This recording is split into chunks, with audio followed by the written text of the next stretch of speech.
AI ഉച്ചകോടിയുമായി ബന്ധപ്പെട്ട് മാധ്യമ ശ്രദ്ധ മുഴുവൻ ആ പരിപാടിയിലുണ്ടായിരുന്നു. പക്ഷെ അതിനിടയിലാണ് കോൺഗ്രസ് പ്രവർത്തകർ ഉടുപ്പൂരി വസ്ത്രമൂരി പ്രതിഷേധിക്കുന്ന ഒരു സാഹചര്യമുള്ളത്. അത് നമ്മുടെ ജനാധിപത്യ രീതിയിൽ ശരിയാണോ? ഇതിനെതിരെ കോൺഗ്രസോ രാഹുൽ ഗാന്ധിയോ പ്രതികരിക്കുന്ന കണ്ടില്ല. ഇപ്പോഴും മൗനത്തിലാണ്. അത് എന്തുകൊണ്ടായിരിക്കും ഈ മൗനം അവർ ഒരു നിലപാടായി സ്വീകരിക്കുന്നത്? അല്ല, ഇതിനകത്ത് നമ്മൾ വളരെ സീരിയസ് ആയി കാണേണ്ട ഒരു കാര്യം, രാജ്യത്തിൻ്റെ നിലപാട് താല്പര്യങ്ങൾ വരുമ്പോൾ നമുക്ക് സ്വാഭാവികമായൊരു നിലപാടുണ്ട്. രാജ്യത്തിൻ്റെ ഗവൺമെൻറ് ആ നിലപാടുണ്ട്, രാജ്യത്തിലെ BJP എന്ന് പറയുന്ന രാഷ്ട്രീയ പ്രസ്ഥാനത്തിന് ആ നിലപാടുണ്ട്. പക്ഷെ രാജ്യം എന്ന് പറഞ്ഞാലും രാഷ്ട്രം എന്ന് പറഞ്ഞാലും രാജ്യത്തിൻ്റെ താല്പര്യങ്ങൾ വന്നാലും രാജ്യത്തെ ശത്രുക്കൾക്കെതിരായിട്ടുള്ള സ്റ്റാൻഡ് എടുക്കുമ്പോഴും രാജ്യത്തെ പട്ടാളക്കാരുടെ കാര്യം വന്നാലും രാജ്യസ്നേഹത്തിനോടും രാഷ്ട്രത്തിനോടും ചേർന്ന് നിൽക്കുന്ന എന്ത് വിഷയത്തിലും ഒരു നിലപാടുമില്ലാത്ത പാർട്ടിയും ഒരു നിലപാടുമില്ലാത്ത നേതാവുമാണ് രാഹുൽ ഗാന്ധി എന്നുള്ളതിൻ്റെ ഏറ്റവും വലിയ തെളിവാണ് രാജ്യത്തെ ലോകരാഷ്ട്രങ്ങളുടെ മുന്നിൽ അപമാനപ്പെടുത്താൻ വേണ്ടിയിട്ട് യൂത്ത് കോൺഗ്രസിനെ അഴിച്ചുവിട്ടുകൊണ്ട് രാഹുൽ ഗാന്ധിയും കോൺഗ്രസും നടത്തിയിട്ടുള്ള നിലപാട്. ഈ നിലപാടിനെ BJP-ക്കാരല്ല, രാജ്യത്തെ മുഴുവൻ ജനങ്ങളും ഒന്നടങ്കം ഒരേ സ്വരത്തിൽ അപലപിക്കുകയാണ്. എന്നിട്ടും എന്തുകൊണ്ട് രാഹുൽ ഗാന്ധി ഇത് തെറ്റായിപ്പോയെന്നോ ശരിയായിപ്പോയെന്നോ പറയാൻ തയ്യാറാവുന്നില്ല എന്ന് പറഞ്ഞാൽ രാഹുൽ ഗാന്ധിയുടെ മൈൻഡ് സെറ്റ് രാജ്യത്തെ ഒറ്റിക്കൊടുക്കുന്നവരുടെ കൂടെയാണ്. ആ രാജ്യത്തെ ഒറ്റിക്കൊടുക്കുന്നവരുടെ കൂടെ നിൽക്കുന്ന മൈൻഡ് സെറ്റ് നിന്നുകൊണ്ട് എന്ത് പറയും? അപ്പോൾ അതിന് വേണ്ടിയിട്ടുള്ളൊരു മൗനമാണ്. പിന്നെ സ്വാഭാവികമായും ലോകത്തിലെ മുഴുവൻ മാധ്യമങ്ങളുടെയും ശ്രദ്ധ ആ AI സബ്മിറ്റിലേക്ക് വരുമ്പോൾ രാഷ്ട്രത്തിന് ഗുണകരമാവുന്ന ഒട്ടേറെ ഇൻവെസ്റ്റ്മെൻറ്റ്സ് അതുപോലെ തന്നെ ഇൻവെൻഷൻസ് ഒക്കെ വരേണ്ട ഒരു വേദിയിലാണ് ഇത്തരത്തിൽ വളരെ മോശമായിട്ടുള്ള അല്ലെങ്കിൽ ഒരു രാജ്യത്തെ അപമാനിക്കുന്ന തരത്തിലുള്ള ഇത്തരത്തിലുള്ള ഒരു പ്രതിഷേധം എന്നുള്ള വാക്ക് അതിനകത്ത് ഉപയോഗിക്കാൻ പാടില്ല. പ്രതിഷേധത്തിന് മാന്യതയുണ്ട്. ഇത് മാന്യതയുള്ള പ്രവർത്തനമല്ല, ഈ നാണം കെട്ട പണി കാണിച്ചിരിക്കുന്നത്. അപ്പോൾ ആ സംഘടന തന്നെ സത്യത്തിൽ യൂത്ത് കോൺഗ്രസിനെതിരെ എടുക്കേണ്ട നടപടി എന്ന് പറഞ്ഞാൽ യൂത്ത് കോൺഗ്രസിനെ ഒരു രാജ്യദ്രോഹ സംഘടനയായി പ്രഖ്യാപിക്കണം. കാരണം ഇത്തരത്തിലല്ല, ഒരു രാഷ്ട്രത്തെ അപമാനപ്പെടുത്തുന്ന രീതിയിലല്ല പ്രതിഷേധങ്ങൾ സംഘടിപ്പിക്കേണ്ടത്. ഇതിനെ പ്രതിഷേധം എന്ന വാക്കുകൊണ്ടല്ല അഡ്രസ്സ് ചെയ്യേണ്ടത്. അപ്പോൾ അത്തരത്തിലുള്ള ഒരു സംഘടന സ്വാഭാവികവും കോൺഗ്രസിന്റെ പ്രധാനപ്പെട്ട നേതാവ് എന്നുള്ള നിലയിൽ LOP എന്നുള്ള നിലയിൽ അദ്ദേഹം എടുക്കേണ്ടിയിരുന്ന നിലപാട് ഈ പ്രവർത്തനത്തിന് നേതൃത്വം കൊടുത്ത മുഴുവൻ ആളുകളെയും പാർട്ടിയിൽ നിന്ന് സസ്പെൻഡ് ചെയ്യണമായിരുന്നു. ആ നിലപാട് അദ്ദേഹം എടുത്തില്ല, അദ്ദേഹത്തിന്റെ പാർട്ടിയും എടുത്തില്ല. അപ്പോൾ അതിന്റെ അർത്ഥം ഏത് തരത്തിലും അധികാരത്തിലേക്ക് എത്താൻ ആരുടെ കൂടെയും ഏത് സഖ്യവും അതിൽ അദ്ദേഹം മൗനം പാലിക്കുമ്പോഴും അദ്ദേഹം ഒരു ഭാഗത്തെ സമരത്തിലാണ്. നരേന്ദ്രമോദി അമേരിക്കയ്ക്ക് മുന്നിൽ ഇന്ത്യയെ വിറ്റു എന്ന് ചൂണ്ടിക്കാട്ടി. അതൊരു വിഷയമായി അദ്ദേഹം ചൂണ്ടിക്കാണിക്കുന്നുണ്ടല്ലോ. അദ്ദേഹം അമേരിക്കയ്ക്ക് മുന്നിൽ ഇന്ത്യയെ വിറ്റു എന്ന് രാഹുൽ ഗാന്ധിക്ക് നിലപാടുണ്ടെങ്കിൽ രാഹുൽ ഗാന്ധിക്ക് മാന്യമായ ഒട്ടേറെ സമരങ്ങൾ നടത്താമല്ലോ, ഇല്ലേ? തുണി ഉരിഞ്ഞുള്ള സമരം മാത്രമേ ഉള്ളൂ. ഒട്ടേറെ സമരങ്ങൾ നടത്താം. അദ്ദേഹം ഈ പറയുന്ന പാർലമെന്റിനകത്ത് സമരം നടത്തിയപ്പോൾ ആരെങ്കിലും എതിർത്തോ? ഞങ്ങൾ ആരെങ്കിലും ഇത്തരത്തിലുള്ള നിലപാടുകൾ സ്വീകരിച്ചു? നമ്മളൊരു കാര്യം മനസ്സിലാക്കണം. കുറേ നാൾ പിന്നിലേക്കുള്ളൊരു മൻമോഹൻ സിംഗ് അദ്ദേഹം പ്രധാനമന്ത്രിയായിരുന്ന സമയത്ത് നവാസ് ഷെരീഫ് എന്ന് പറയുന്ന പാകിസ്ഥാന്റെ പ്രധാനമന്ത്രി അദ്ദേഹത്തെ വളരെ മോശം വാക്കുകൾ കൊണ്ട് അഡ്രസ്സ് ചെയ്തു. ഞാൻ ആ വാക്കൊന്നും ഉപയോഗിക്കുന്നില്ല. അപ്പോൾ ആ വാക്കുകൾ കൊണ്ട് അഡ്രസ്സ് ചെയ്തു അദ്ദേഹത്തെ. ഞങ്ങൾക്ക് അന്ന് രാഷ്ട്രീയമായ എതിർപ്പുണ്ടായിരുന്നു. മൻമോഹൻ സിംഗിനോട് ഞങ്ങൾക്ക് രാഷ്ട്രീയമായ എതിർപ്പുണ്ട് BJP-ക്ക്. മൻമോഹൻ സിംഗിനെതിരെ വളരെ ശക്തമായ നിലപാട് സ്വീകരിച്ചിരുന്ന ആളായിരുന്നു അന്ന് ഗുജറാത്ത് മുഖ്യമന്ത്രി ആയിരുന്ന നരേന്ദ്രമോദിജി, അതുപോലെ തന്നെ BJP. പക്ഷേ ആ വിഷയത്തിൽ നവാസ് ഷെരീഫിന്റെ ഭാഗത്തു നിന്ന് അത്തരത്തിൽ മോശമായൊരു വാക്ക് നമ്മുടെ രാജ്യത്തിന്റെ പ്രധാനമന്ത്രിക്കെതിരായി വന്നപ്പോൾ BJP എടുത്ത നിലപാട് എന്തായിരുന്നു? ഞങ്ങൾ നവാസ് ഷെരീഫിനെതിരെ ശക്തമായ നിലപാട് സ്വീകരിക്കുകയും മൻമോഹൻ സിംഗിന് അദ്ദേഹത്തിന്റെ പാർട്ടി നോക്കിയിട്ടല്ല ഞങ്ങളന്ന് അദ്ദേഹത്തിനോടൊപ്പം നിന്ന്, അദ്ദേഹം പ്രധാനമന്ത്രി എന്നുള്ള നിലയിൽ അദ്ദേഹം നമ്മുടെ രാജ്യത്തിന്റെ സ്വത്താണ് എന്ന ഉത്തമമായ ബോധ്യം. അതാണ് ഞങ്ങൾ പറഞ്ഞത്. രാഷ്ട്രത്തിന് കാര്യം വരുമ്പോൾ, രാഷ്ട്രത്തിന്റെ വിഷയം വരുമ്പോൾ, രാഷ്ട്രസ്നേഹത്തിന്റെ വിഷയം വരുമ്പോൾ, രാഷ്ട്രത്തോട് സമരസപ്പെടേണ്ട വിഷയങ്ങൾ വരുമ്പോൾ ഞങ്ങൾക്ക് അവിടെ രാഷ്ട്രീയമില്ല, അതിനപ്പുറമാണ് രാഷ്ട്രം. അപ്പം ഞങ്ങൾ ആ വിഷയത്തിൽ നരേന്ദ്രമോദിജിയുടെയൊക്കെ ഇന്ന് പല സ്ഥലത്തും വൈറലായിട്ടുള്ള ബൈറ്റുകൾ, അദ്ദേഹത്തിന്റെ ആ പ്രസംഗമൊക്കെ ഉണ്ട്. അപ്പോൾ അത്തരത്തിൽ രാജ്യത്തിനെയും രാഷ്ട്രീയത്തെയും രണ്ടായി കാണുന്ന പാർട്ടിയാണ് ഞങ്ങൾ. രാഷ്ട്രം എന്നുള്ളതാണ് പരമപ്രധാനം, രാഷ്ട്രീയം അത് രണ്ടാമത്തെ വിഷയമാണ് എന്നുള്ളതാണ് ഞങ്ങളുടെ നിലപാട്. പക്ഷേ രാഷ്ട്രത്തിനേക്കാൾ വലുതാണ് തങ്ങളുടെ രാഷ്ട്രീയവും അധികാരവും എന്ന് കാണുന്ന സ്വാർത്ഥനായിട്ടുള്ള ഒരു നേതാവാണ്. രാഷ്ട്രത്തെ ഒറ്റിക്കൊടുക്കുന്ന, രാഷ്ട്രത്തിന് എതിരായി സംസാരിക്കുന്ന, രാഷ്ട്രവിരുദ്ധരുടെ നാവായി വർത്തിക്കുന്നയാളാണ് രാഹുൽ ഗാന്ധി എന്ന് ഈ ഒരു പ്രക്രിയയിലൂടെ, ഈ ഒരു പ്രവർത്തനത്തിലൂടെ അധികവും അദ്ദേഹത്തിന്റെ പാർട്ടിയും അടിവരയിട്ടിരിക്കുകയാണ്.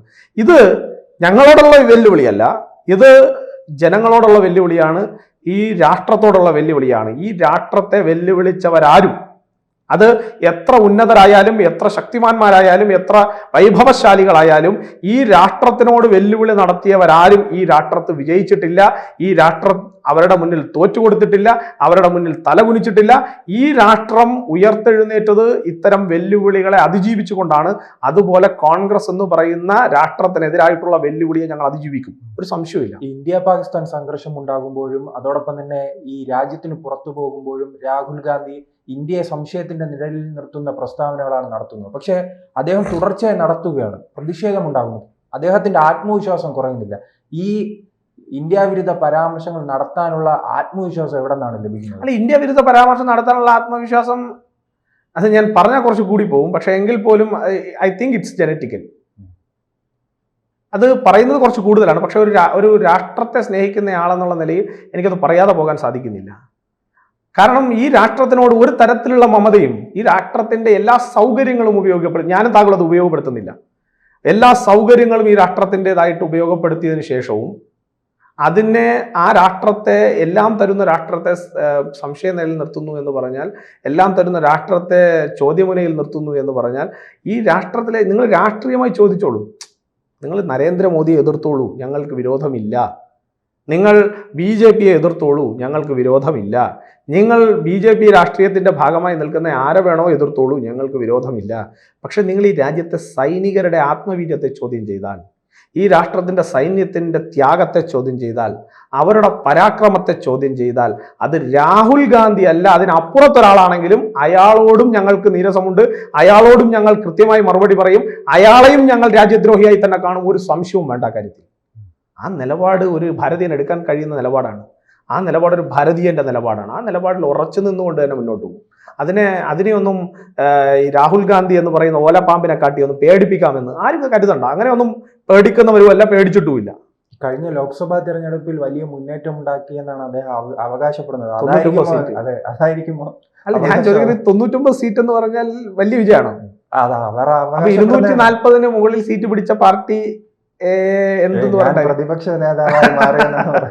അല്ല, ഞാൻ അദ്ദേഹത്തിന്റെ ആ ശ്രമത്തെ ഒന്നും അപഹസിക്കാനൊന്നും ശ്രമിക്കുന്നില്ല. പക്ഷെ എനിക്ക് മനസ്സിലായില്ല, 99 സീറ്റാണ്.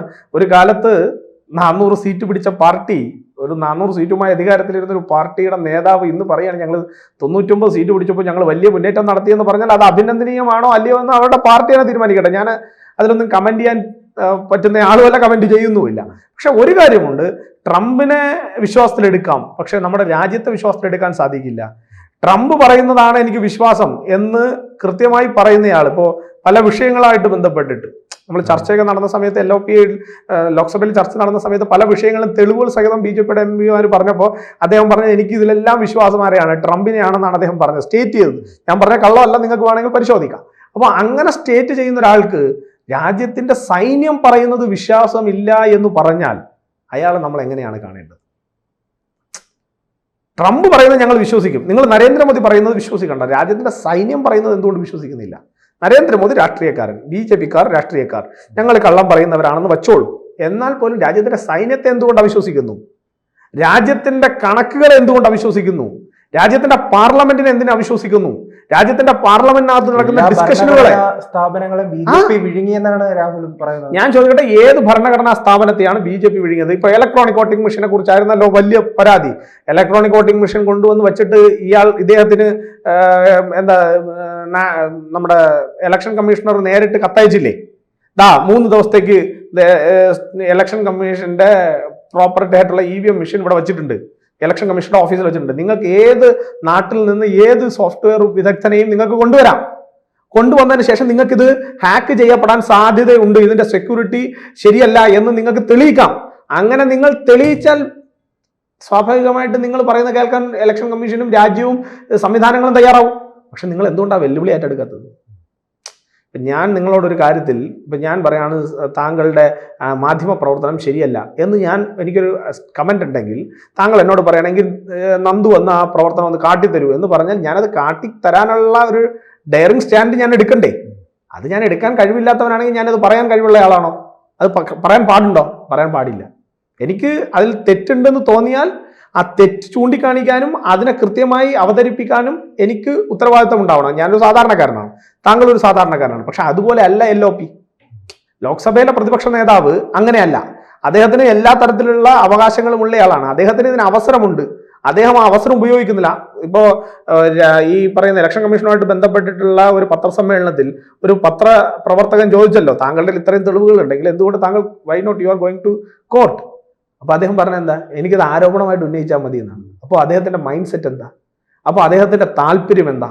അപ്പോൾ അദ്ദേഹത്തിന്റെ ആവശ്യം എന്താ? അദ്ദേഹത്തിന്റെ ആവശ്യം ഏതു വിധേനയും രാജ്യത്ത് പ്രധാനമന്ത്രിയാവാൻ കഴിയുമോ എന്നുള്ള പരിശ്രമം നടത്തുകയാണ്. അതിന് കഴിഞ്ഞ ദിവസം തന്നെ നരേന്ദ്രമോദിജി കൃത്യമായി പറഞ്ഞു, അതിന് നിങ്ങൾ ഇത്തരത്തിലുള്ള കള്ളം പ്രചരിപ്പിക്കുകയോ തുണി ഊരി നടക്കുകയോ അല്ല വേണ്ടത്, മറിച്ച് നിങ്ങൾ രാജ്യത്തെ ജനങ്ങളെ വിശ്വാസത്തിലെടുക്കാൻ ശ്രമിക്കൂ. അത് നിങ്ങൾക്ക് ഇനി പതിറ്റാണ്ടുകൾ കഴിഞ്ഞാലും രാഹുൽ ഗാന്ധിക്ക് സാധിക്കില്ല എന്ന് രാഹുൽ ഗാന്ധി തന്നെ തെളിയിച്ചുകൊണ്ടിരിക്കുകയാണ് ദിവസം തോറും. ഇല്ല, ഇപ്പൊ ഈ വിഷയം വന്നപ്പോ BJPക്ക് എതിരായിട്ടാണോ ജനങ്ങൾ സ്റ്റാൻഡ് എടുത്തത്? യൂത്ത് കോൺഗ്രസിനും എതിരായിട്ടാണോ ജനങ്ങൾ സ്റ്റാൻഡ് എടുത്തത്? BJP ആണോ അവർ തെറ്റുകാരായിട്ട് പറഞ്ഞതല്ല. അവർ പറഞ്ഞത് രാജ്യത്തെ അപമാനിച്ചവർക്കെതിരാണ് അവരുടെ സ്റ്റാൻഡ്.